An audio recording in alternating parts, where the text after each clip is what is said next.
Le mot tzaddik en hébreu est traduit par le juste. C'est un mot qui apparaît notamment dans le débat entre Abraham et Dieu au sujet de Gomorrhe, de Sodome et Gomorrhe. On se demande combien il y a de justes dans la cité, dans la ville.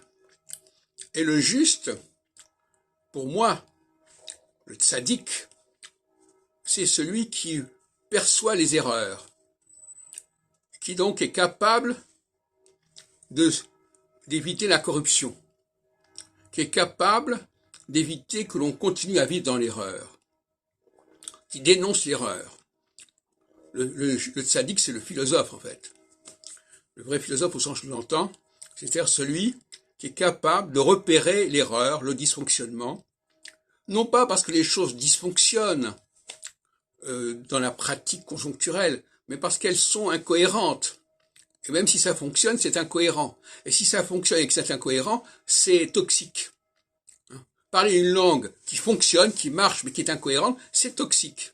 Et l'apprentissage d'une langue qui fonctionne, mais qui est incohérente, c'est toxique. Une langue qui a beaucoup de synonymes, c'est toxique. Voilà. Donc, le tzaddik, c'est celui qui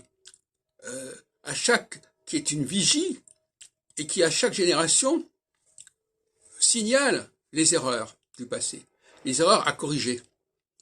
Sur le plan scientifique, sur le plan juridique, sur le plan théologique, etc., il faut constamment poursuivre l'erreur. Et je rappelle mon ouvrage sur l'erreur, justement, Éloge de l'erreur. Il y a effectivement une créativité de l'erreur, c'est vrai. C'est ça le problème. Soit l'erreur,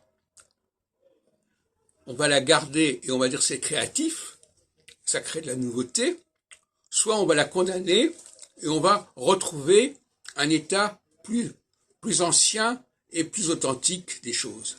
Voilà le dilemme.